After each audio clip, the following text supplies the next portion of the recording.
오늘 말씀은 마태복음 13장 1절에서 9절까지 하나님 나라의 추수의 비밀이다 하는 제목으로 말씀을 나누겠습니다. 먼저 이 본문을 읽어 드리겠습니다. 그날 예수께서 집에서 나가사 바닷가에 앉으심에 큰 무리가 그에게로 모여 들거늘 예수께서 배에 올라가 앉으시고 온 무리는 해변에 서 있더니 예수께서 비유로 여러 가지를 그들에게 말씀하여 이르시되 씨를 뿌리는 자가 뿌리러 나가서 뿌릴새 더러는 길가에 떨어짐에 새들이 와서 먹어버렸고 더러는 흙이 얕은 돌밭에 떨어짐에 흙이 깊지 아니하므로 곧 싹이 나오나 해가 돋은 후에 타서 뿌리가 없으므로 말랐고 더러는 가시떨기 위에 떨어짐에 가시가 자라서 기운을 막았고 더러는 좋은 땅에 떨어짐에 어떤 것은 100배, 어떤 것은 60배, 어떤 것은 30배의 결실을 하였느니라. 귀 있는 자는 들으라 하시니라. 아멘. 하나님 나라의 추수의 비밀이라는 제목으로 말씀을 나누겠습니다. 오늘은 창세전의 비밀을 비유라고 하는 그 장르를 사용하여 선포하신 예수 그리스도께서 모든 비유의 가장 기초적이며 하나님 나라의 비밀을 담고 있는 이 씨 뿌리는 자의 비유라고 알려진 이 비유에 대하여 함께 나누어 보겠습니다. 이 비유는 마태복음, 마가복음, 누가복음에 기록되어져 있습니다. 약간의 차이점도 함께 언급하며 하나님 나라의 비밀을 풀어보려고 합니다. 이 씨 뿌리는 자의 비유가 왜 모든 비유들 가운데 가장 기초적이며 중요한지를, 또한 모든 비유를 여는 열쇠인지를 이 마가복음은 분명하게 언급하고 있습니다.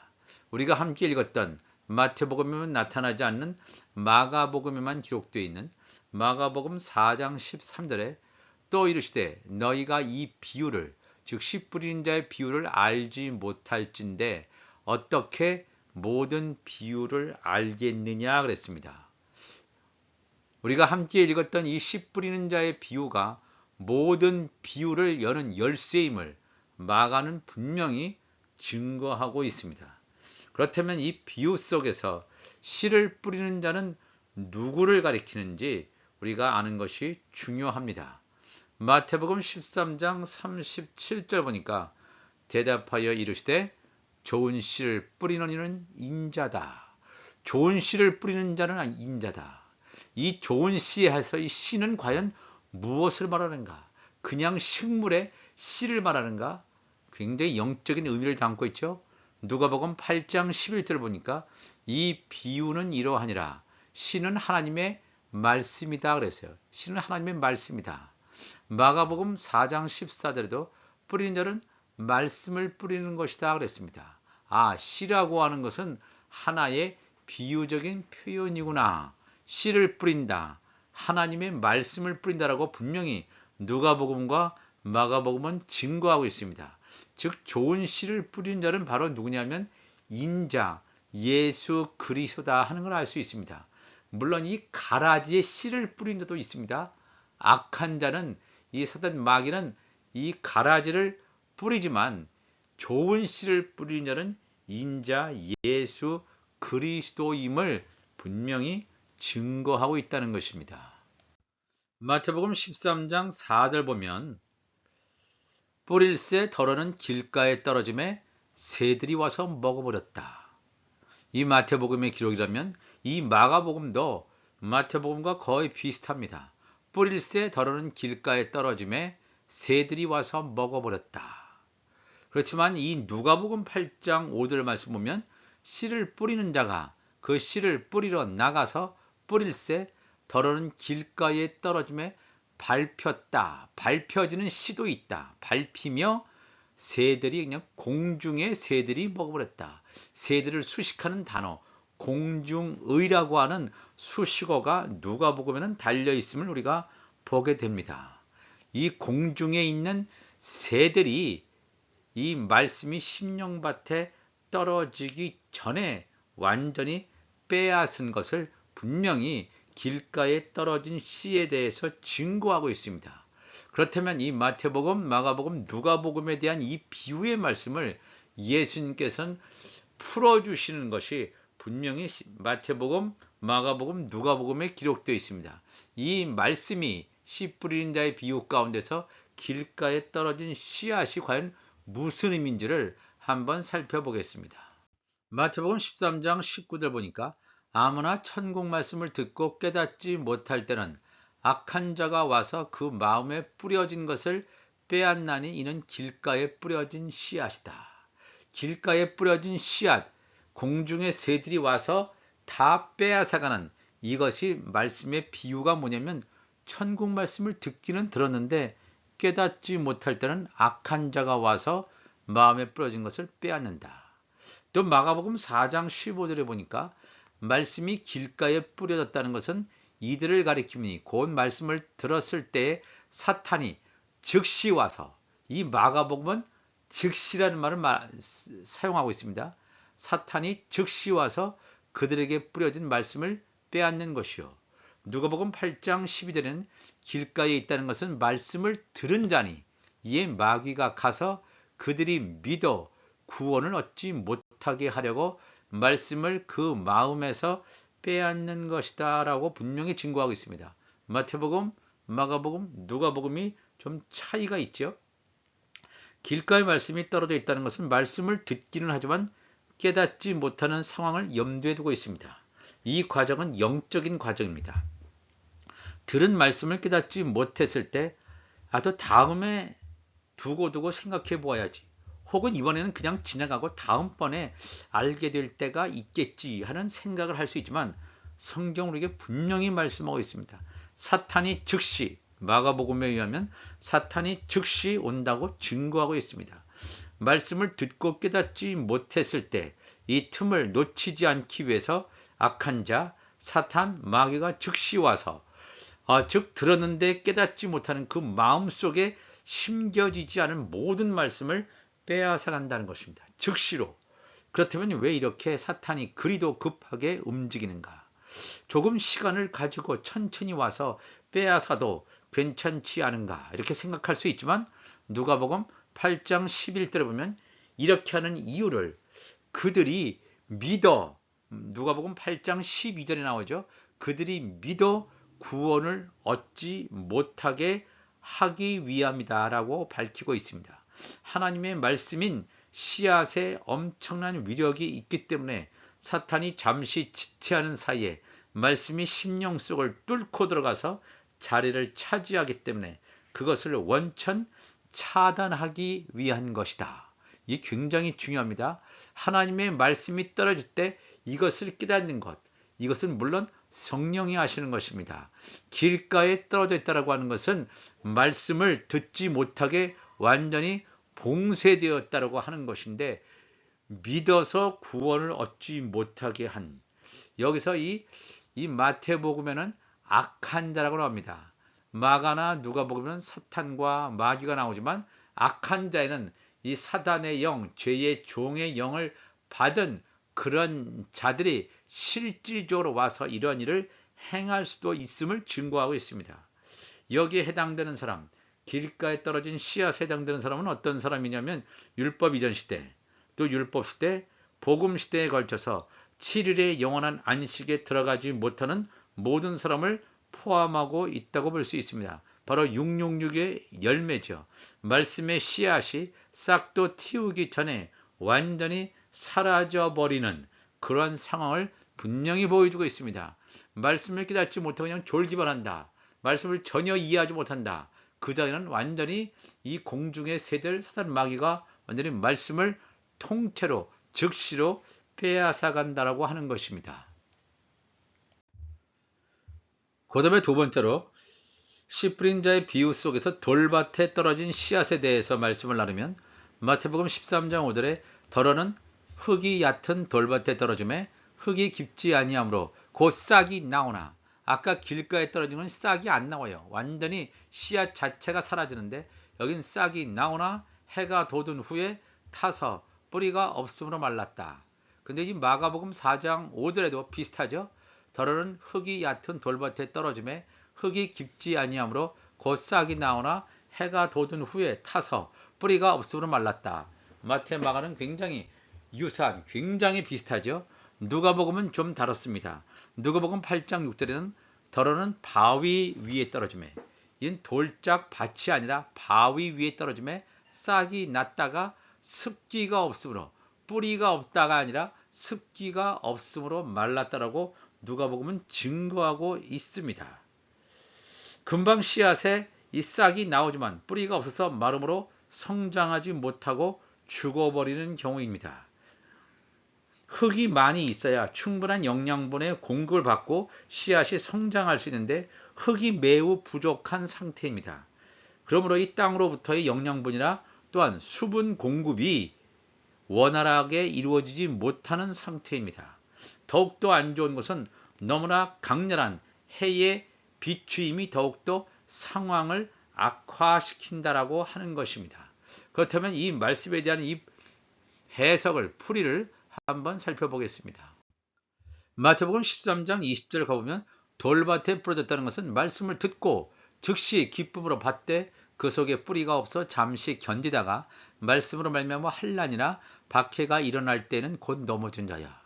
또 마가복음 4장 16절에는 또 이와 같이 돌밭에 뿌려졌다는 것은 이들을 가리킴이니 곧 말씀을 들을 때에 즉시 기쁨으로 받으나 그 속에 뿌리가 없어 잠깐 견디다가 말씀으로 인하여 환난이나 박해가 일어나는 때에는 곧 넘어지는 자요. 누가복음 8장 13절에는 바위 위에 있다는 것은 말씀을 들을 때 기쁨으로 받으나 뿌리가 없어 잠깐 믿다가, 아까 마태복음 마가복음은 잠깐 견딘다 그랬는데 여기 이 누가복음은 잠깐 믿긴 믿어요. 잠깐 믿다가 시련을 당할 때에 배반하는 자다 그랬습니다. 여기서 중요한 거죠.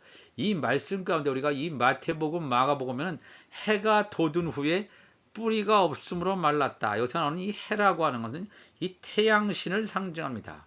태양신은 보통 뭐냐면 기복신앙이에요. 이 세상에 물질을 가져다 주겠다는, 사람의 육신의 소욕을 자극함으로 말미암아 이 땅의 축복, 이런 것이 기복신앙을 가져다 주는 이방신의 형태가 고대 바벨론부터 시작해서 계속해서 현재까지도 이 기독교에도 뿌리 깊이 내려 있다는 사실을 우리가 잘 알아야 됩니다. 우리가 예수 믿으면서, 하나님을 믿으면서 기복신앙적 요소를 가진 것이 얼마나 많은지 모릅니다. 여기 돌밭에 뿌려졌다는 것은 이 말씀을 믿긴 믿어요. 근데 굉장히 뿌리도 없고 수분이 적다. 생명수가 없는 거예요. 생명수가 계속해서 공급이 돼야지 그 씨앗에서 싹이 튼 다음에 열매로 성장하게 되는데 열매까지 성장하지 못하고 환란이 올 때, 후 3년 반 환란이 닥칠 때 완전히 믿음을 떠나가 버리게 되는 이 쭉정이의 상태를 보여주고 있습니다. 어린 양의 생명책에 기록이 되어 있지만 믿음에서 파산하고 믿음을 떠나버리고 육적인 소욕으로 완전히 가버리는 그러한 상황을 여기서 보여주고 있습니다. 이러한 돌밭에 뿌려져 있는 신앙이 얼마나 이 교회 가운데 많은지 모르겠습니다. 이것이 기복신앙, 하나님을 믿는 신앙의 형태로 위장하고 있지만 사실은 신앙이 아닌 이와 같은 기복신앙을 따르게 하는, 태양신을 따르게 하는 우상숭배를 하는 것임을 분명히 성경은 증거하고 있습니다. 그래서 후 3년 반이 임할 때 넘어질 수밖에 없는 자임을 성경은 증거하고 있습니다. 마태복음 13장 7절 보면 덜어는 가시떨기 위에 떨어짐에 가시가 자라서 기운을 막았다. 마가복음 4장 7절에도 덜어는 가시떨기에 떨어짐에 가시가 자라 기운을 막음으로 결실하지 못하였다. 열매가 없다는 거예요. 누가복음 8장 7절에도 덜어는 가시떨기 속에 떨어짐에 가시가 함께 자라서 기운을 막았다. 이와 같은 이 말씀을 막는 것임을 분명히 증거하고 있습니다. 이 가시떨기에 떨어진 씨앗에 대해서 그 예수님께서 하신 풀이를 보면 마태복음 13장 22절 보면 가시떨기에 뿌려졌다는 것은 말씀을 들으나 세상의 염려, 재물의 속임수예요. 재물의 유혹에 말씀이 막혀서 결실하지 못한 열매로 가지 못하는 것입니다. 마가복음 4장 18절에도 어떤 이는 가시떨기에 뿌려진 자니 이들은 말씀을 듣기는 하되 세상의 염려와 재물의 유혹과 기타 욕심이 들어와 말씀을 막아 결실하지 못하게 되는 자요. 누가복음 8장 14절 보면 가시떨기에 떨어졌다는 것은 말씀을 들은 자이나 지내는 중 이 생의 염려와 재물과 향락, 이 세상이 주는 기쁨, 쾌락의 기운이 막혀 온전히 결실하지 못한다고 분명히 증거하고 있습니다. 하나님의 말씀이 가시떨기에 떨어졌다는 것은 떨어진 장소가 흙이 아닙니다.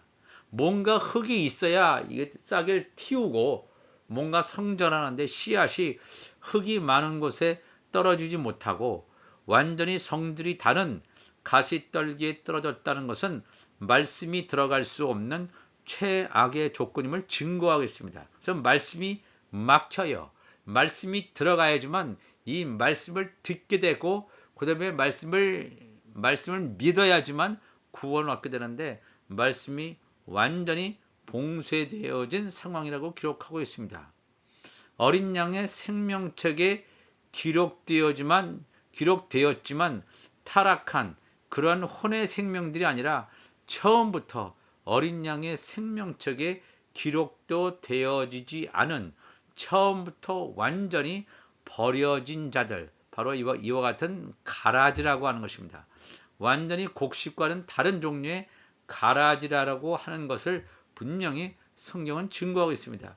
마태복음 13장 25절에도 악한 자가 뿌리고 간 가라지에 대해서 분명히 증거하고 있습니다. 과연 이 가라지는 어린 양의 생명책에 기록되어지지 않은 자, 그러니까 완전히 버려진 자죠. 그러니까 세상에 대한 염려만 있습니다. 이 세상에 대한 관심만 있습니다. 말씀이 막히기 때문에 말씀이 들어갈 수가 없습니다. 재물의 속임수에 완전히 빠졌고 이 세상이 주는 쾌락에 완전히 빠져 있는 자.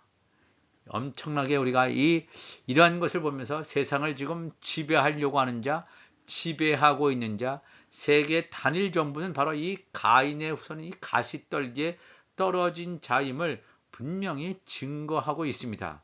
오늘도 우리가 이 말씀을 통해서 세상은 알아야 되지만 세상에 대한 염려나 이런 재물의 속임수에 완전히 빠져서 세상이 주는 쾌락에 완전히 빠져서 산다면 하나님과 관계없는 자임을 분명히 알고 말씀이 우리의 심령밭에 하나님의 집으로 예비한 하나님의 집으로 예비한 우리 육신 안에 말씀이 온전히 떨어질 수 있도록 그래서 열매 맺을 수 있도록 기도하며 나가는 우리 모두가 되시기를 주님의 이름으로 축복합니다.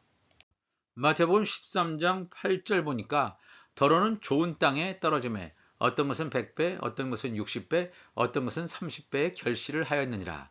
마가복음 4장 8절에 더러는 좋은 땅에 떨어짐에 자라 무성하여 결실하였으니 30배나 60배나 100배가 되었느니라 하시고 누가복음 8장 8절에도 더러는 좋은 땅에 떨어짐에 나서 100배의 결실을 하였느니라.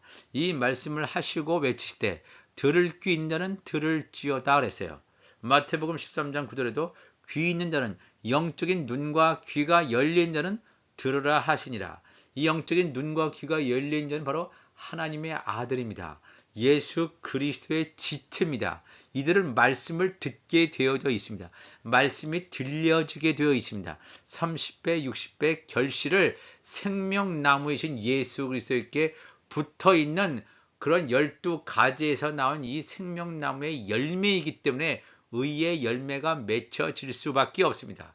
그렇지만 하나님의 아들의 신분이 아닌 자는 생명나무의 열매가 아닙니다. 이 돌밭에 있는 자들 가운데서 멸망당할 수밖에 없는 그러한 혼의 생명 가운데서 회개하고 나오는 자가 있다면 그들은 바로 혼의 생명, 야곱의 남은 자로서 이스라엘 12지파, 새 예루살렘 성의 좌편 보좌에 앉게 되는 하나님의 종들이 있지만 그들은 의의 열매는 아닙니다. 생명나무의 잎사귀로 접목되어진다고 요한계시록에서 분명히 우리에게 증거하고 있습니다. 그러면 이 말씀에 대한 풀이를 한번 살펴보겠습니다.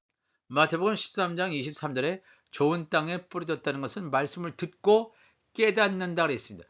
말씀을 듣는 자가라서는 의인이 될 수가 없습니다. 말씀을 듣고 깨닫는 자니 결실하여 열매가 된다 그랬어요. 열매가 돼서 100배, 어떤 것은 60배, 어떤 것은 30배가 되느니라 하시더라. 마가복음 4장 20절에도 좋은 땅에 뿌려졌다는 것은 곧 말씀을 듣고 받는다 그랬어요. 말씀을 깨닫고 또는 말씀을 받아서 30배나 60배나 100배의 결실을 하는 자니라. 누가복음 8장 15절에도 좋은 땅에 있다는 것은 착하고 좋은 마음으로 말씀을 듣고 지킨다 그랬죠. 말씀을 깨닫고 말씀을 받는 자, 말씀을 지키는 자, 인내로 결실을 하는 자, 의의 열매로 맺혀지는 자, 그리스도의 의의 옷으로 갈아입혀지는 자, 빛의 갑옷으로 갈아입혀지는 자, 바로 이들이 하나님의 아들들의 열매다 하는 것을 우리가 알 수가 있습니다. 우리가 본 이 마지막 때에 어떤 사람은 길가에, 또 어떤 사람들은 돌밭에, 어떤 사람은 가시떨기에, 어떤 사람들은 좋은 밭에 떨어지는 하나님 나라의 추수의 비밀의 형태가 이제 마지막 때에 드러나게 되어 있습니다.